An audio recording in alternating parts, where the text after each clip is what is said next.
Compañeros, a continuación hablaremos sobre la memoria caché, presentado por los estudiantes de la carrera de Ingeniería en Sistemas, Stalin Joes Arango Palacios y Silvana Yasmín Reyes Jaramillo. En informática, la caché de CPU es un buffer especial de memoria que poseen los ordenadores. Funciona de una manera similar a como lo hace la memoria principal, pero es de menor tamaño y de acceso más rápido. Es usado por una unidad central de procesamiento para reducir el tiempo de acceso a datos ubicados en la memoria principal que se utilizan con más frecuencia. Es una memoria pequeña y rápida integrada al CPU. En ella se almacena el código y los datos direccionados frecuentemente. Se usa más frecuentemente solo una porción de la memoria caché. Mantiene las palabras de memoria RAM de mayor uso y reduce el tiempo de acceso promedio. Algunas de sus características son alta velocidad, capacidad pequeña y físicamente SRAM es varias veces más rápida que DRAM. En la siguiente figura se ilustra una operación de lectura de la caché, donde el procesador genera la dirección RA de una palabra a leer.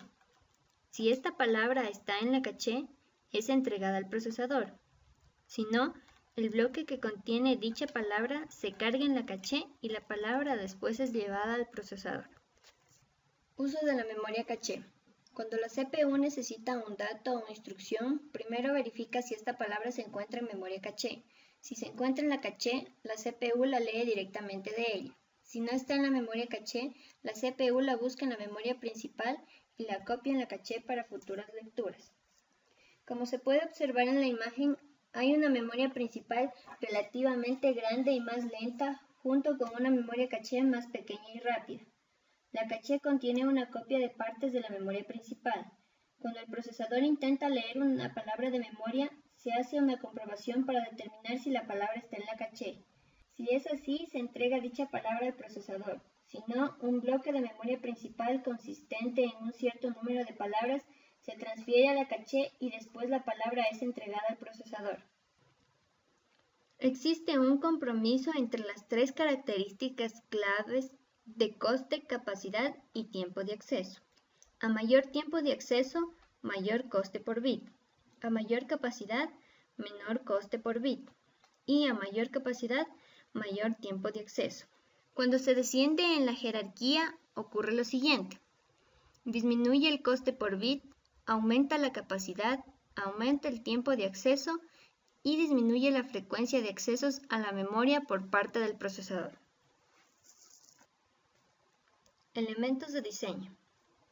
Tamaño de caché, función de correspondencia, algoritmos de sustitución, política de escritura, tamaño de línea, número de cachés, algoritmos y políticas. A continuación se hablará detalladamente de cada uno de estos elementos. Tamaño de la caché. Cuanto más grande es, mayor es el número de puertas implicadas en direccionar la caché. Cachés más grandes tienden a ser ligeramente más lentas que las pequeñas.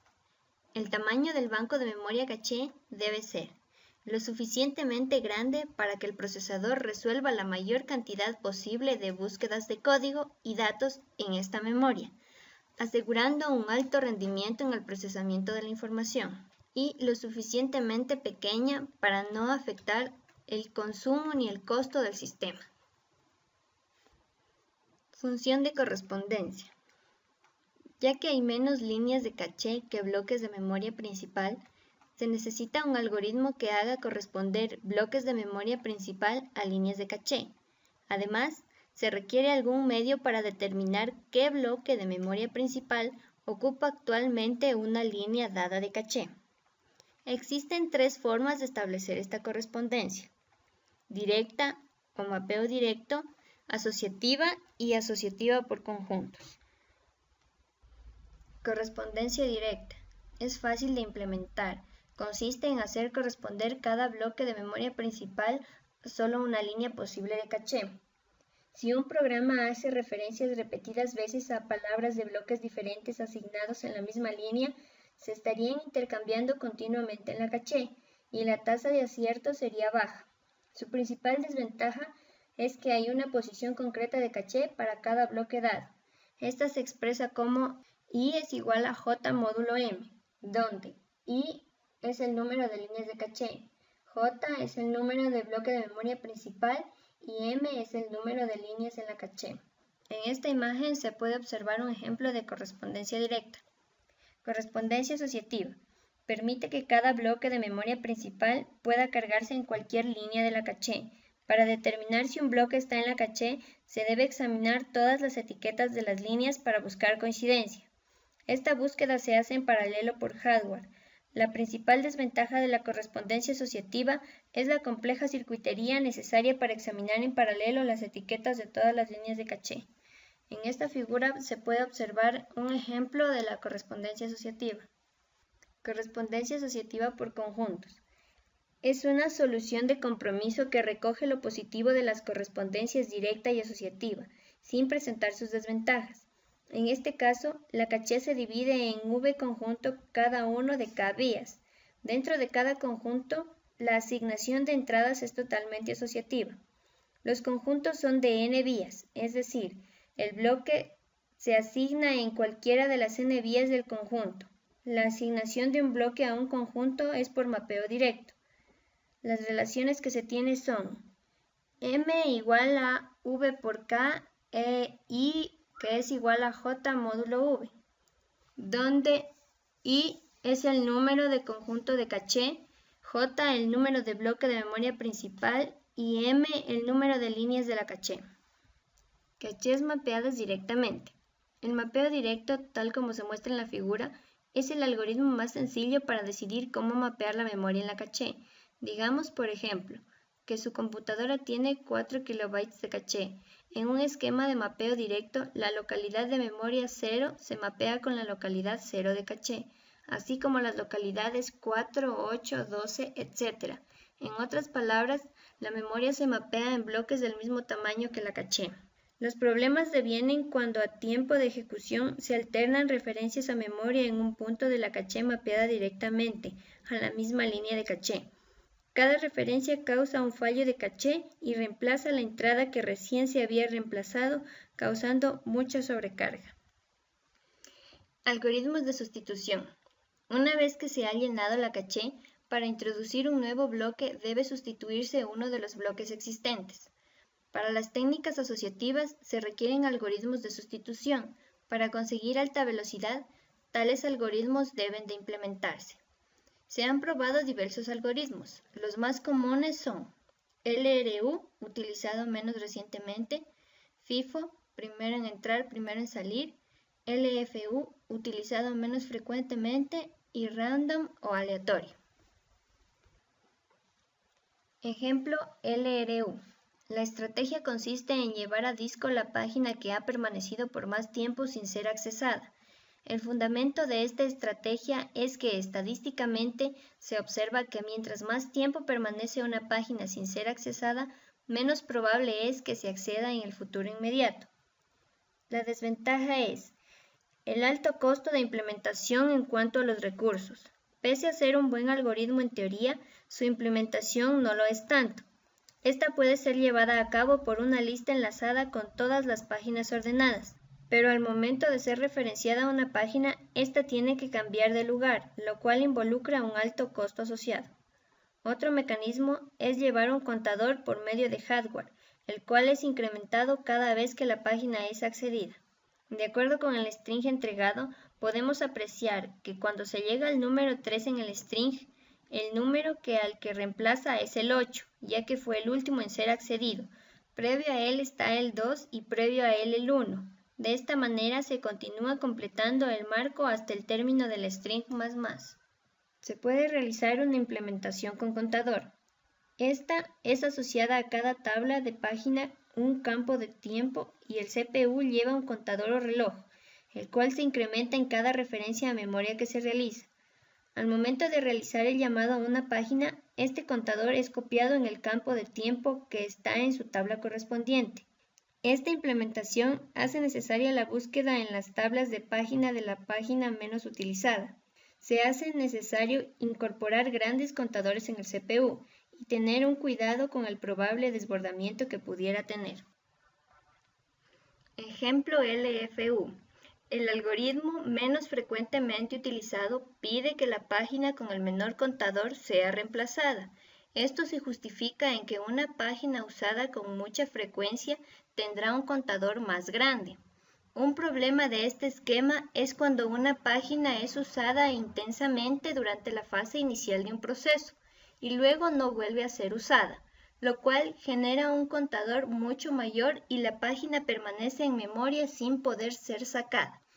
Una solución a lo anterior es realizar un corrimiento de un bit del contador a intervalos regulares de tiempo de tal forma de nivelar los contadores de forma exponencial y así no habrá páginas estancadas. Ejemplo LFU. El ejemplo en la imagen muestra una cadena de bits de referencias. Las invocaciones de las páginas figuran con sus respectivos frames y cada uno tiene un contador que indica la cantidad de veces que se ha llamado a una página. Así, páginas cuya frecuencia es la más baja son reemplazadas por otras. En este caso, la página número 3 de frecuencia 1 es reemplazada por la página número 28. Finalmente, se observa el balance entre páginas traídas y páginas retiradas. Ejemplo FIFO. El algoritmo FIFO reemplaza las páginas de la forma que el primero que entra es el primero que sale. Asocia a cada página el instante en el que se trajo a la memoria, así cuando se tenga que reemplazar una página, se elige la más antigua. En la imagen vemos 19 páginas entrando en una memoria de 3 frames. El resultado obtenido fueron 15 fallos de página. A pesar de que es un algoritmo fácil de comprender y programar, su rendimiento no siempre es bueno. Un ejemplo claro es cuando la página puede contener una variable cuyo valor inicial se asignó hace tiempo pero que se utiliza constantemente, por lo que puede prescindir de páginas que accede con frecuencia. Ejemplo random. Un bloque es elegido al azar entre bloques que forman el conjunto en el cual se ha producido un desacierto. Esta política es contraria al principio de localidad, por lo cual no es recomendada. Sin embargo, algunos resultados de simulaciones indican que al utilizar el algoritmo random se obtienen razones de acierto superiores a los algoritmos FIFO y LRU. Posee las ventajas de que, por un lado, su implementación requiere un mínimo de hardware y no es necesario, por otro lado, almacenar información alguna para cada bloque. Política de escritura. Hay dos casos a considerar cuando se ha de reemplazar un bloque de la caché. Si el bloque antiguo de la caché no debe ser modificado, puede sobreescribirse con el nuevo bloque sin necesidad de actualizar el antiguo. Antes de que pueda ser reemplazado un bloque de la caché, es necesario comprobar si ha sido alterado en la caché y no en la memoria principal. Si la memoria principal se encuentra actualizada, el bloque puede ser sobrescrito. En caso contrario, habrá que actualizar la memoria principal antes de sobreescribir el bloque. Existen dos técnicas principales para la política de escritura, que son la escritura inmediata y la posescritura, que veremos a continuación. Escritura inmediata. Todas las operaciones de escritura se hacen tanto en la caché como en la memoria principal inmediatamente. Así, se asegura que el contenido de la memoria principal sea siempre válido. Desventaja. Se genera un tráfico sustancial a la memoria principal que puede disminuir el desempeño. Estudios señalan que el porcentaje de referencia a memoria principal para escritura es del orden del 15%. Posescritura. La posescritura minimiza las escrituras en memoria. Con la posescritura, las actualizaciones se hacen solo en la caché. Cuando tiene lugar una actualización, se activa un bit de actualizar asociado a la línea. Después, cuando el bloque es sustituido, es escrito en memoria principal si y solo si el bit de actualizar está activo. El problema de este esquema es que tiene porciones de memoria principal que no son válidas, y los accesos por parte de los módulos de entrada y salida tendrán que hacerse solo a través de memoria caché. Esto complica la circuitería y genera un cuello de botella potencial. La información se escribe solamente en los bloques de la memoria caché. Los bloques de la caché de posescritura se denominan limpios o modificados, dependiendo que la información de la caché difiera de la memoria del nivel inferior. Tamaño de línea. Cuando se recupera y ubica en caché un bloque de datos, se recupera no solo la palabra deseada, sino además algunas palabras adyacentes. A medida que aumenta el tamaño del bloque, la tasa de aciertos primero aumenta debido al principio de localidad. el cual establece que es probable que los datos de la vecindad de una palabra referenciada sean referenciados en un futuro próximo. Número de cachés. Cuando se introdujeron originalmente las cachés, un sistema tenía normalmente solo una caché. Más recientemente, se ha convertido en una norma el uso de múltiples cachés. Hay dos aspectos de diseño relacionados con este tema que son el número de niveles de cachés y el uso de las cachés unificadas frente al de las cachés separadas. El uso de varios niveles de caché reduce la actividad del bus externo del procesador. De esta forma se reduce el tiempo de ejecución y se incrementan las prestaciones globales del sistema. Cuando la instrucción se encuentra en la caché del procesador, se elimina el acceso al bus. De esta forma, el bus queda libre para realizar otras transferencias. Además, es conveniente incluir un segundo nivel de caché off-chip. Suponiendo que el procesador quiere acceder a la posición de memoria que no se encuentra en la L1, entonces el procesador accederá a la memoria principal mediante el bus. El bus es lento, se reduce prestaciones, por lo tanto, utilizar L2 ayuda a recuperar esta información faltante. Cachés multinivel. Con el aumento de densidad de integración, ha sido posible tener una caché en el mismo chip del procesador, caché on-chip. Cuando la información o el dato requerido se encuentra en la caché on-chip, se elimina el acceso al bus. Los accesos a la caché on-chip se efectúan aproximadamente más rápido que los ciclos del bus, incluso en ausencia de estados de espera. Los diseños más recientes incluyen tanto caché on-chip como externa. La estructura más sencilla de este tipo se denomina caché de dos niveles, siendo la caché interna del nivel L1 y la externa del nivel L2. La mejora principal del uso de una memoria L2 depende de las tasas de aciertos en ambas cachés L1 y L2. Como podemos observar en el gráfico, tenemos los tres niveles de cachés que actualmente existen en el mercado, siendo la caché L1 la de acceso más rápido hacia el procesador. Luego, la caché L3 es un poco más lenta que caché L1 y caché L2, mientras que la memoria RAM, comparada con cualquier nivel de la memoria caché, es mucho más lenta. Caché unificada frente a cachés separadas. Una caché unificada tiene una tasa de aciertos mayor que una caché partida, ya que nivela automáticamente la carga entre captación de instrucciones y de datos. Solo se necesita diseñar e implementar una caché. Inicialmente, se usaba solo una caché externa a la CPU. Luego se desarrollaron cachés on-chip. Actualmente se tienen sistemas con cachés on-chip y off-chip. Cuando hicieron su aparición los cachés on-chip, muchos de los diseños tenían una sola caché para almacenar las referencias tanto a los datos como a las instrucciones. Más recientemente se ha hecho normal separar la caché en dos, una dedicada a instrucciones y otra a datos. A pesar de estas ventajas, la tendencia es hacia las cachés separadas, particularmente para máquinas superescalares tales como Pentium y PowerPC, en las que se enfatiza la ejecución paralela a las instrucciones y a las precaptaciones de instrucciones futuras previstas. Además, existe una clasificación de cachés unificadas y otras partidas. Las unificadas tienen instrucciones y datos. Las partidas tienen una caché dedicada a instrucciones y otra dedicada a datos. Las cachés partidas tienen la ventaja de la paralelización, ya que mientras se lee una instrucción se puede estar leyendo un dato. Memoria caché en microprocesadores Intel. Los procesadores Core i3, Core i5, Core i7 cuentan con una memoria caché de segundo nivel de 256 KB por cada núcleo y memoria caché de primer nivel de 32 KB por cada núcleo.